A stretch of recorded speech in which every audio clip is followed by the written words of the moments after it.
જો શુભજી હતા, કેલેન્ડરમાં પાછળ ચક્ર ફરતું બતાડે છે. ભાઈ 5000 વર્ષ પહેલાં જ્યારે અસલી પૃથ્વી પર હતા ત્યારે કંઈ પાછળ ચક્કર નહોતું ફરતું, એ ચક્કર ફરતા હતા.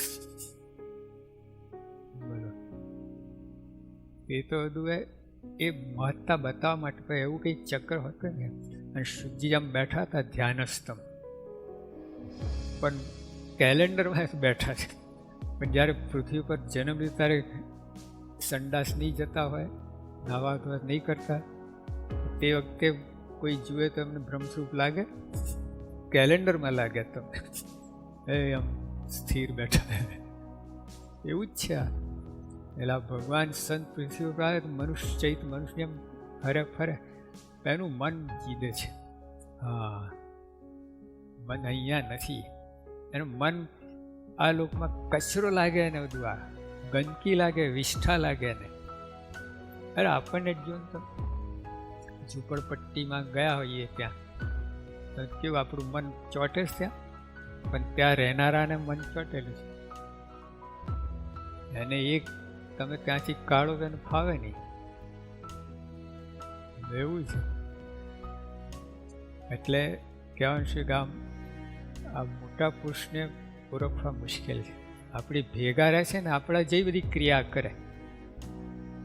આઇન્સ્ટીન હોય એના પૌત્રને રમાડે તે વખતે E=mc² ઠોકતા હશે તો કાલું કાલું જ બોલે, તોતડું તોતડું જ બોલે. તે વખતે કોઈ આવે, ધીસ ઇઝ આઇન્સ્ટીન, આ તોતડું બોલે છે, આ કાલું કાલું. લો, આ મોટા પુરુષ પૃથ્વી પર આવ્યા છે, આપણા જેવા થયા છે, બાળક જેવા થયા છે. આપણી જે ક્રિયા કરે, બાકી નથી. બ્રહ્મની સ્થિતિ 14 લોકમાં ક્યાંય મોહ નથી, કોઈમાં પ્રીતિ નથી. અત્યંત નિર્લેપ, અત્યંત અસંગી, અત્યંત નિર્વાસનિક. આપણે કઈ રીતે ઓળખાય? આપણી ભેગા રહીને જમે, ઉઠે, બેસે, તકલીફ આવે. એટલે કહ્યું કે એમના વિશે અતિશય પ્રીતિ થાય ને, તેમની કોઈ ક્રિયામાં શંકા ના જાય.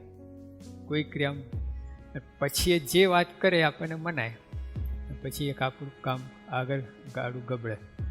ઓલો હીરો છે, તમે તો ઓળખતા નથી, પણ જેની પાસે હીરો છે, હીરોનો વેપારી, એ તમને કહે કે ભાઈ આ 7 લાખનું નંગ છે, આ લાખનું છે, આ એના વચને.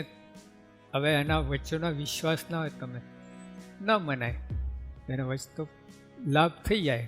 એ કહે કે ભાઈ આ નંગ તું લઈ લે, હા 7નું છે પણ 10 લાખમાં વેચી શકીશ તું. બોલો, એના વચને થાય કે નહીં? એનું વચન ના મનાય.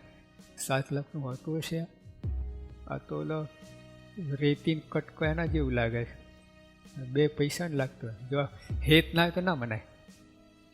એવું છે કે આપણે આ મોટા પુરુષ મળ્યા છે, હેતના લક્ષણ શું? ચલો, હેત તો થયું, હવે હેત આપણે કરવાનું છે.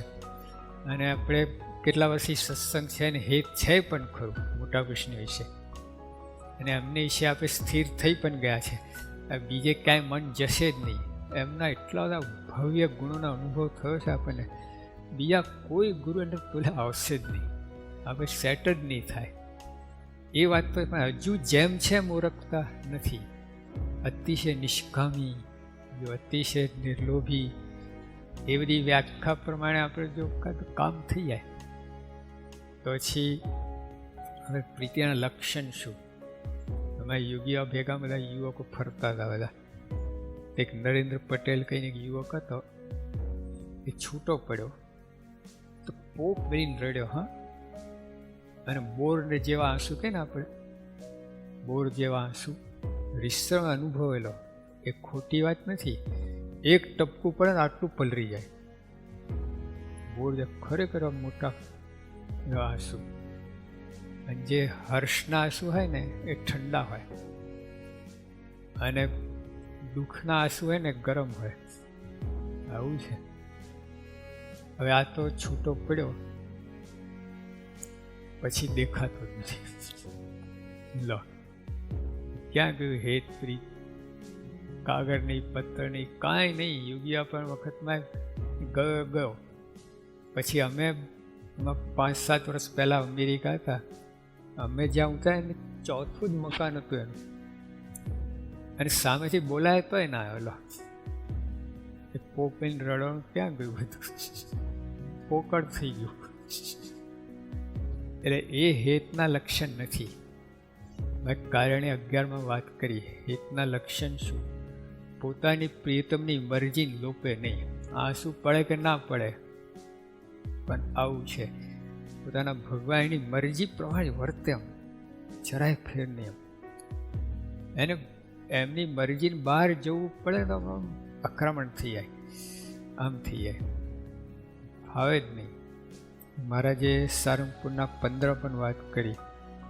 મધ્યાના 3 પ્રકારની ગોપીઓ છે ને, મુગ્ધા, મધ્યા અને પ્રૌઢા. એમ હરિભક્ત પણ 3 પ્રકારના, કનિષ્ઠ, મધ્યમ ને ઉત્તમ. તો ઉત્તમ હરિભક્તના લક્ષણ શું? જો